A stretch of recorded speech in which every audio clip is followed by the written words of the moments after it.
Menteri Agraria dan Tata Ruang sekaligus Kepala Badan Pertanahan Nasional Agus Harimurti Yudhoyono meminta penyelesaian lahan untuk area Ibu Kota Negara atau IKN disegerakan. AHY menyebut instruksi datang dari Presiden Joko Widodo untuk menyelesaikan persoalan 2086 hektar lahan di area Ibu Kota Baru Indonesia tersebut. Hal ini diperlukan untuk memberi kepastian kepada para investor yang sudah menanamkan modalnya di IKN.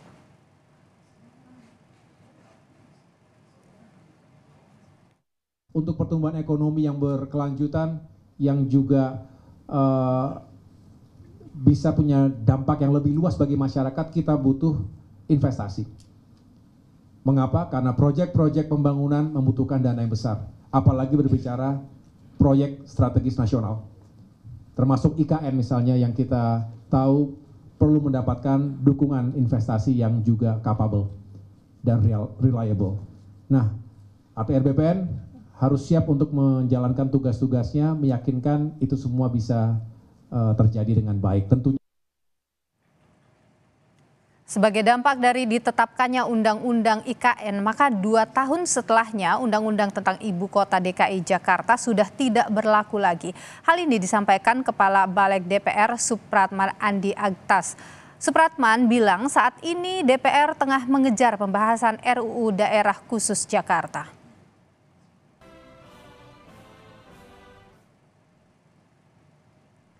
Kepada wartawan, Supratman menyampaikan RUU DKI itu kehilangan status tanggal 15 Februari lalu. IKN itu implikasi dari Undang-Undang IKN. 2 tahun itu kan berarti 15 Februari. Sekarang DKI ini tidak ada statusnya. Nah, itu yang membuat kita harus mempercepat pembahasan RUU DKJ.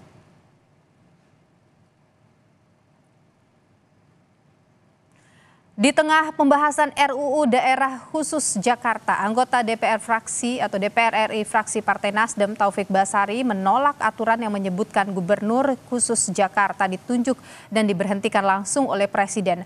Menurutnya aturan tersebut sama dengan kemunduran demokrasi.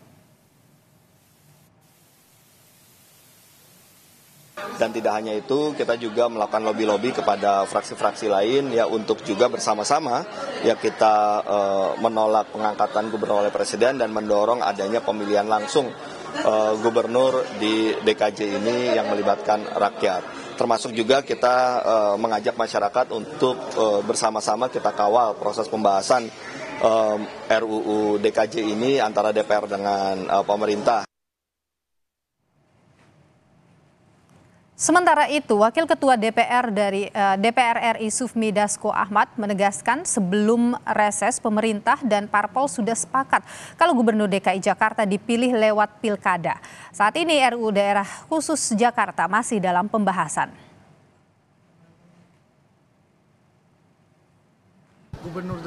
Ya kan kita sudah sepakat dengan pemerintah, bukan hanya Gerindra. Seluruh partai politik sudah sepakat dengan pemerintah sebelum reses bahwa untuk pemimpin daerah khusus Jakarta itu dipilih melalui pilkada. Oke, namanya kan sekarang lagi pembahasan. Dalam pembahasan itu kan kita bisa lakukan sinkronisasi mengenai apa-apa yang sudah disepakati. Termasuk keinginan hampir sebagian besar rakyat di Jakarta yang disalurkan melalui aspirasi melalui partai politik maupun organisasi-organisasi yang ada. Di tengah isu pembahasan RUU Daerah Khusus Jakarta dan soal pemilihan gubernurnya, penjabat Gubernur DKI Jakarta Heru Budi Hartono mengaku belum terpikir ikut Pilgub DKI. Heru menegaskan masih fokus untuk bekerja.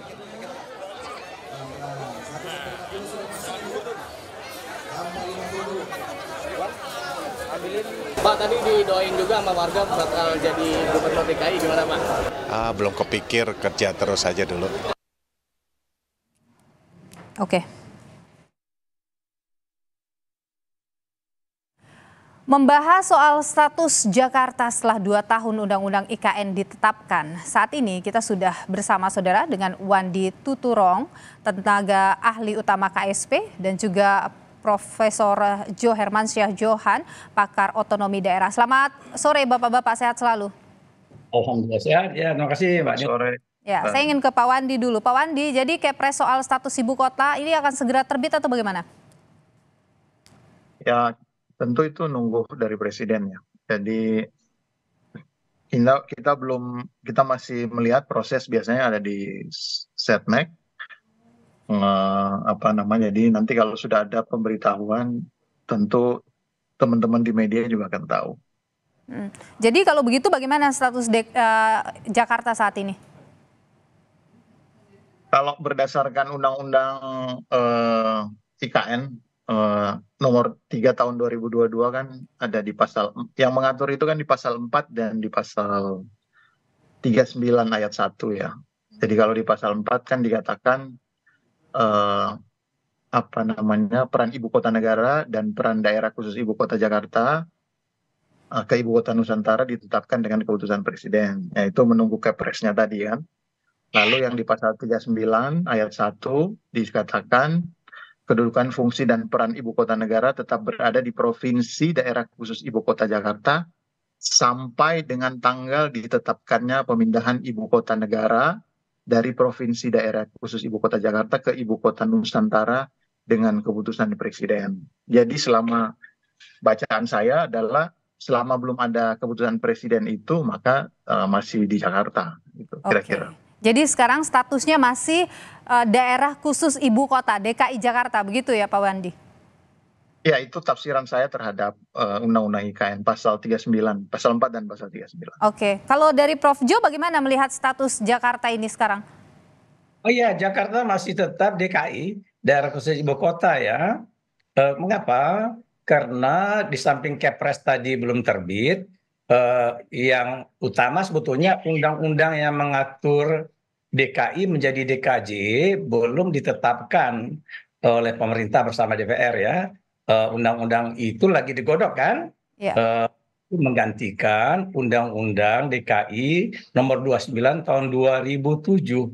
Jadi sementara ini sebetulnya posisi Jakarta, pengaturan kewenangan dan lain-lain berbasiskan Undang-Undang DKI nomor 29 2007. Nah, dia baru hilang nanti kalau sudah terbit Undang-Undang DKJ yang baru. Nah, berarti tidak berlaku Undang-Undang 29 2007 itu soal pengaturan kewenangan dan lain-lain. Tapi soal kepindahan ibu kota itu tindakan eksekutif. Nah, itu masih tetap kalau toh terbit dikatakan dalam waktu dekat Undang-Undang DKJ ya pengganti Undang-Undang DKI, maka Kepresnya juga harus kita tunggu. Kalau Kepresnya belum terbit, belum pindah. Jadi Kepresnya itu terbit tentu saja menunggu kesiapan pembangunan di sana. Bagaimana Presiden berkantor kalau istana belum jadi. Oke, jadi sekarang statusnya masih daerah khusus ibu kota sampai menunggu Kepres itu diterbitkan begitu ya. Saya ke Pak Wandi dulu, ini soal hal yang jadi polemik juga di RUU TKJ itu adalah soal Gubernur Jakarta yang dimana itu kan sempat dipolemikan karena disebut ditunjuk oleh Presiden dan diberhentikan oleh Presiden. Sekarang ini pembahasannya bagaimana soal pasal 10 itu? Di kita nggak ada itu ya soal daerah khusus Jakarta itu sebenarnya tidak ada di kami ya. Jadi itu sepenuhnya di di RUU-nya nanti, undang-undangnya nanti. Karena kan kami mengawal IKN saja dan kalau di IKN sudah jelas. Nah, di ini tidak ada juga arahan soal apapun ya soal itu. Saya kira itu proses kita serahkan saja kepada parlemen ya untuk membahas itu gitu. Tapi kalau misalnya sebagai pemerintah yang untuk inventaris masalah yang di RU itu ada apa saja yang sudah diinventaris saat ini? Belum dibahas juga di kita. Jadi itu sebetulnya proses yang kita serahkan saja sepenuhnya kepada parlemen. Kan kalau kami kan fokusnya memang bagaimana mengawal program KSP ya sebagai KSP, mengawal program prioritas presiden. Dan itu salah satunya adalah IKN. Oleh karena itu konsentrasi kita memang bagaimana seperti tadi Prof Jo sampaikan, bagaimana kita mengawal proses pembangunan yang di sana karena memang ada target ucapan presiden meskipun tidak disebut di undang-undang dan di peraturan, bahwa kita akan melakukan upacara tanggal 17 Agustus tahun ini di sana. Nah, itulah energi kita tuh lebih dikerahkan ke sana gitu ya. Jadi kalau soal DKJ saya kira itu kita serahkan pada prosesnya saja, dan memang beda kan, beda. Akan setuju saja begitu nanti? Iya, saya kira begitu posisi kita saat ini. Oke, kalau dari Prof Jo bagaimana Prof melihat kisruh soal kepala daerahnya begitu nanti di Jakarta ini? Ya gini, jadi kalau proses legislasinya, Niluh ya, sekarang ini pemerintah sudah kirimkan DIM, tadi yang disebut daftar inventarisasi, dan sudah kirimkan nama-nama menteri yang akan mewakili presiden, Ampres. Ada 5 menteri itu, antaranya Mendagri, kemudian Menteri Kumham, lalu ada Menpan RB dan sebagainya. Nah, lalu yang perlu kita ketahui, DIM pemerintah itu kan belum bahas nih bersama DPR. Ya, DIM pemerintah itu apakah pemerintah dengan draft usulan DPR RI yang menyatakan di pasal 10 itu gubernur dan wakil gubernur ditunjuk dan diangkat oleh presiden. Nah, dengan memperhatikan saran dan pendapat DPRD Jakarta. Nah, itu belum dibahas. Tapi kalau kita baca pernyataan-pernyataan para pejabat pemerintah, Mendagri, Menpan RB, presiden bahkan di ruang publik ya, di media, itu menyatakan mereka tak setuju dengan itu. Jadi dia maunya tetap pemilihan langsung gubernur dan wakil gubernur. Saya kira itu sudah bisa kita pegang ya. Kan nggak mungkin presiden sama Mendagri, Menpan berbohong di depan publik ya. Jadi kita pegang itu aja. Oke, kalau menurut Anda perlu dibuatkan pasal terkait dengan bahwa kepala daerah di Jakarta itu nanti dipilih melalui pilkada atau bagaimana? Iya, jadi dengan sendirinya berarti ditolak usulan melalui pengangkatan presiden, dan pemerintah posisinya kalau kita baca pernyataan pejabat di ruang publik akan minta tetap pemilihan langsung gubernur dan wakil gubernur di Jakarta. Nah, pembentuk undang-undang kan DPR, tapi undang-undang tidak bisa ditetapkan kalau tidak ada kesepakatan bersama pemerintah. Jadi kalau pemerintah misalnya nggak setuju, deadlock itu undang-undang nih loh. Oke, baik. Pak Wandi, saya ingin kembali ke soal pernyataan Ketua Balek ya, yang menyatakan bahwa status DKI itu sekarang tidak ada statusnya begitu karena sudah berakhir di 15 Februari lalu gitu. Nah, bagaimana Anda menanggapi itu? Ya, itu saya nggak tahu dasar yang digunakan, tapi saya kan di awal sudah membaca dasar hukum undang-undang IKN-nya kan. Nah, khususnya di pasal 39 tadi sebenarnya sudah jelas kalau sudah ada Kepresnya maka statusnya berubah. Jadi ibu kotanya sekarang di Nusantara IKN gitu. Nah, saya kira kita berpegang pada situ saja gitu. Jadi tinggal sekarang menunggu presiden untuk membuatkan Kepresnya, karena dengan ada Kepresnya itu pertanyaan-pertanyaan ini kan menjadi tidak perlu dipertanyakan lagi kan kira-kira. Tapi adakah mungkin saat ini sudah ada pembahasan mungkin kapan begitu Kepres itu akan dikeluarkan? Kita tunggu aja ya. Ya, kita tunggu aja. Kita nantikan waktu yang tepat untuk presiden mengeluarkan itu. Mas Wandi, bangunannya